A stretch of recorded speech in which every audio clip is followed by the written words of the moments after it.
आपको करो मनीषा।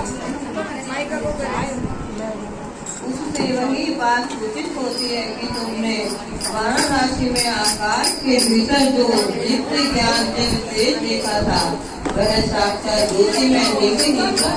उसे महेश्वर का स्पर्श तेज समझो। उस तेज में और फिर पशुपत रथ का पालन करने वाले मुनि जो स्वर्ग धन से पूर्णता निष्ठा रखने वाले और अपने आप को दग्ध कर चुके हैं और लीन हो गए हैं, लीन होकर ये स्वस्थ एवं मुक्त हो गए हैं। इसी मार्ग से तुम्हें भी शीघ्र ही मुक्ति प्राप्त करने वाली है। तुम्हारे देखते हुए उस देश से उसी बात को सूचित होती है कि तुम्हारे लिए वही समय देववन स्वयं उपस्थित हो गया है। तुम मेरु पर्वत के दक्षिण शिखर पर जहाँ देवता रहते हैं जाओ। वहाँ मेरे पुत्र सनंद कुमार जो उत्कृष्ट होने के निवास करते हैं वे वहाँ साक्षात भूतनाथ नंदी के आगमन की प्रतीक्षा में है। पूर्व काल की बात यह है कि सनंद कुमार अज्ञानवश अपने को यज्ञ योगियों को शिरोमणि मानने लगे थे, इसलिए देव खुश हो गए और यही कारण है कि उन्होंने किसी समय परमेश्वर शिव को सामने देखकर भी उनके लिए उचित आशीर्वाद आदि सत्कार नहीं किया। वे अपने स्थान पर निर्भय बैठे रहे। इसके अपराध के पूजित होकर नंदी ने उन्हें बहुत बड़ा ऊंट बना दिया। तब उसके लिए मुझे बहुत बड़ा शोक हुआ कि मैंने शीघ्र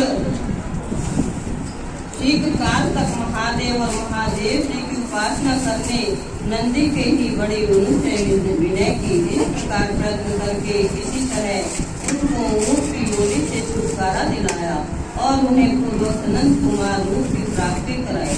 उस समय महादेव जी ने मुस्कुराते हुए ये अपने प्राण गणाध्यक्ष नंदी से कहा कि हे अनंत सनंद कुमार मुनि ने मेरी ही अवहेलना करके अपना श्रेय वैसा अहंकार प्रकट किया था। तू भी उनको मेरे यथार्थ स्वरूप का उपदेश दो।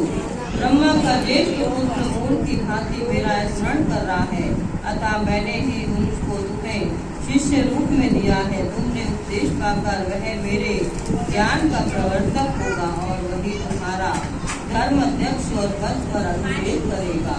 महादेव जी का ऐसा कहने पर समर्थ भूतगणों ने अध्यक्ष नंदी से प्रातः काल मस्तक झुकाकर स्वामी की यह आज्ञा शिरोधार्य की और सनंद कुमार की मेरी आज्ञा इस गणराज नंदी को प्रसन्न करने के लिए मेरु पर दुष्कर तपस्या कर रहे थे। गणाध्यक्ष नंदी के समागम से पहले ही तुम लोग सनंद कुमार से विनोद हो कि उनका कृपा करने के लिए नंदी शीघ्र ही वहाँ आ जाएंगे। विश्व योनि के ब्रह्मा ने इस प्रकार शीघ्र आदेश देकर भेजने पर वे मुनि मेरु पर्वत के दक्षिण रूप में कुमार शिखर पर गए।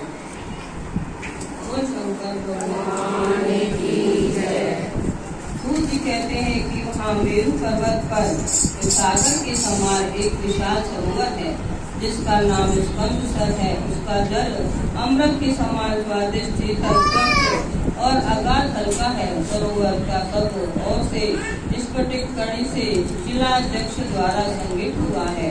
उसके चारों ओर सभी ऋतुओं में खिलने वाले फूलों से बने हुए वृक्ष आच्छादित किए गए हैं। उस सरोवर में से वार उत्पन्न कमल और कुसुम के पुष्प तारों के समान शोभा पाते हैं। तरंगों के बादलों के समान उठती रहती है, जिससे ज्ञान पड़ता है कि आकाश की भूमि पर उतर आया है। सुखपूर्वक चढ़ने के लिए सुंदर घाट और सीढ़ियां हैं। वहाँ की भूमि नीली शिलाओं में अवदत्त है। आठों दिशाओं की ओर से वह सरोवर वहीं शोभा पाता है और शोभा और लोग बहुत नहाने के लिए उठते हैं। तो कितने ही नहाकर निकलते रहते हैं। स्नान करके श्वेत यज्ञ पवित्र और उज्ज्वल कोपित का धारण किए वस्त्र और पहने सिर पर जटा अथवा शिरा दिखाए और मुंड मनवाए हैं। ललाट और त्रिकोण लगाए हैं। वह राख से विमल तथा मुस्कुराते मुख वाले मुनि कुमार गणों से कमल में पत्तों के दोनों और सुंदर कलशों के कमंडलों में जैसा वैसा ही कौमों आदि के अपने लिए दूसरों के लिए विशेष देव पूजा के लिए वहाँ से नित्य जल और फूल ले जाते हैं और पुरुष जल में स्नान करके देखने आते हैं। उस सरोवर के किनारे की शिलाओं पर तिल, अक्षत, फूल और तोड़े हुए पवित्र दृष्टिगोचर होते हैं। इस स्थान पर अनेक प्रकार की पुष्प बलि आदि दी जाती है। कुछ लोग सूर्य को अर्घ देते हैं, कुछ लोग वेदी पर बैठकर पूजन आदि करते हैं।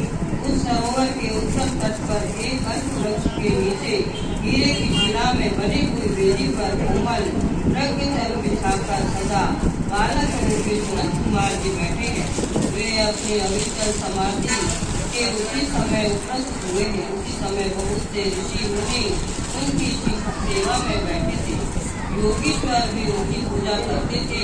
लेकिन मुनियों ने वहाँ सनत कुमार जी का दर्शन किया, उनके चरणों मस्तक पर झुकाया और उनके आकर पास बैठे। सनत कुमार जी ने पूछा कि हे ऋषियों, इसमें क्यों और क्यों आगमन करना और बताना आरंभ किया? क्योंकि आकाश में बिल्कुल गुनाह सुनाई गई। उसी समय सूर्य के समान तेजस्वी एक विमान दृष्टिगोचर हुआ और असंख्य गणेश द्वारा चारों ओर से घिरा हुआ था। उसमें अप्सराएं तथा रुद्र कन्याएं भी थी। ढोल और वीणा आदि की ध्वनि गूंज रही थी। उस विमान में विचित्र रत्न जनित तना था और मोतियों की लड़ियां उन्हें शोभा दे रही थी। बहुत से मुनि, सिद्ध, गंधर्व, वृक्ष और धारण किए किन्नर नाचते, गाते और बाजा बजाते हुए उस विमान को सब ओर से घेर रहे थे। उसके वृक्ष चिन्ह से युक्त मुंह के दंड से विभूति ध्वजा पताका लहरा रही थी, जो अनेक रूप की शोभा बढ़ाती थी। उस विमान में मध्य भाग में अक और सौरों के बीच में चंद्रमा के समान उज्ज्वल मणिमय दंड वाले शुद्ध तत्व नीचे एक दिव्य सिंहासन पर शिलापुत्र नंदी देवी सुख और साथ बैठे थे। वे अपनी क्रांति से शरीर से उन तीनों नेत्रों में बड़ी शोभा पा रहे थे। भगवान शंकर को आवश्यक कार्यों पर सूचना देने और नंदी मानो जगत दृष्टा शिव के आकलनीय आदेश का मूर्तिपान स्वरूप होकर वहाँ आ गए। अथवा उनके रूप में मानो साक्षात शंभु का संपूर्ण अनुग्रह सत्कार उच्चारण करके वहाँ सबके सामने उपस्थित हुआ। शोभाशाली शेष त्रिशूल की उनका आशुद्ध था और विश्वेश्वर गणों के अध्यक्ष थे। दूसरे विश्वनाथ को भक्ति शक्तिशाली और विश्व दृष्टा विधाताओं का भी विनय और अनुग्रह करने की शक्ति है। उसके चार भुजाएं हैं, अंग अंग के उदार पर सुचित होती है और चंद्र रेखा विभूषित है। कंठ में नाग और मस्तक पर चंद्रमाओं के अलंकार है। वे साक्षात अक्षर और शंकरी सामर्थ्य के स्वरूप से जान सकते हैं। उन्हें देखकर ऋषियों सहित ब्रह्मपुत्र सनत कुमार जी का मुख प्रसन्नता से खिल उठा और दोनों हाथ जोड़कर उठे और उन्हें और आत्मसमर्पण पाकर खड़े हो गए। इतने में वे विमान धरती पर आ गया और सनत कुमार देव नंदी को साष्टांग प्रणाम करके उसको स्तुति की और मुनियों का परिचय देते हुए कहा कि 6 दिनों तक उत्पन्न सूची है। मिश्राय में शीघ्र काल के सबका अनुष्ठान करते हैं। ब्रह्मा जी के आदेश आपका दर्शन करने के लिए लोग पहले ही यहाँ आ गए हैं। ब्रह्मपुत्र सनत कुमार का यह कथन सुनकर नंदी ने दृष्टि पताका से उन सबके विश्वासों का सत्कार कांट लाया और ऐश्वर्य शिव धर्म तथा ज्ञानों की उपदेश देकर वे महादेव जी के पास चले गए। सनत कुमार ने समस्त ज्ञान साक्षात मेरे गुरु व्यास को दिया और पूजनीय व्यास जी ने मुझे संक्षेप में और सबको बताया। त्रिपुरारी और शिव ने उस पुरातन को उपदेश देकर वेद जानने वाले लोगों को देना चाहिए। भक्त शेष न हो उसकी तथा नास्तिकों के और उपदेश देना चाहिए। यदि महादेव मोहवश इस अधिकारियों को उनका उपदेश दिया गया हो तो नरक प्रदान करता है। जिन लोगों ने सेवा कुल मार्ग में इस पुराण का उपदेश भी दिया गया और वह अथवा सुना है, उसको यह शुद्ध धर्म निर्बंध प्रदान करता है और अंत में निश्चय ही मोक्ष देता है। इस पौराणिक मार्ग के संबंध में आप लोगों और मैंने इस दूसरे का उपकार किया है, अतः मैं सफल मनोरथ होकर जा रहा हूँ। इस हम लोग को सदा इस प्रकार से निबद्ध सूर्य के आशीर्वाद देकर चले जाने के प्रयास में उस महायज्ञ के पूर्व जाने पर सदाचार्यों के विषय खुले पुत्र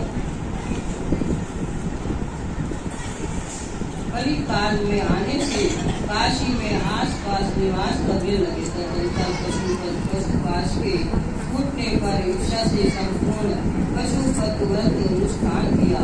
तब पूर्ण बोध एवं कर्माधिकार अधिकार करके नित्य महर्षि कर्माटि को प्राप्त किया।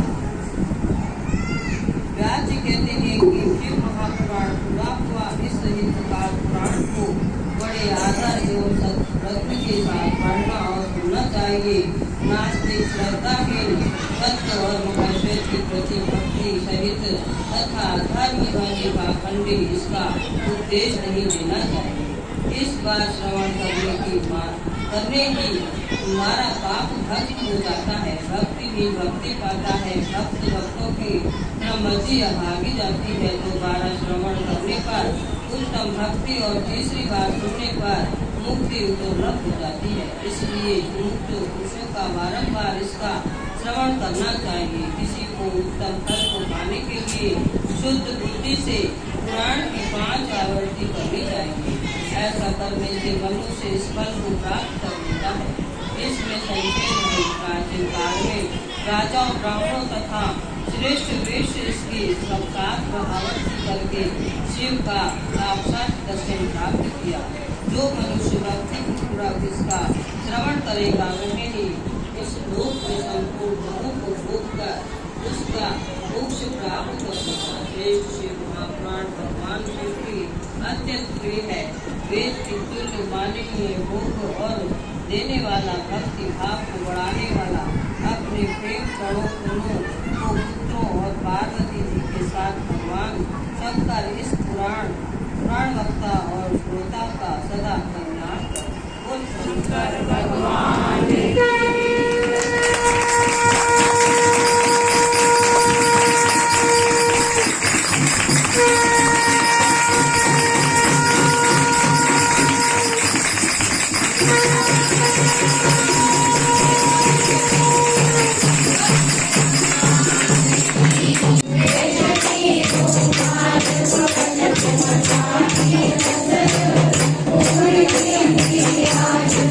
Thank you.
Thank you.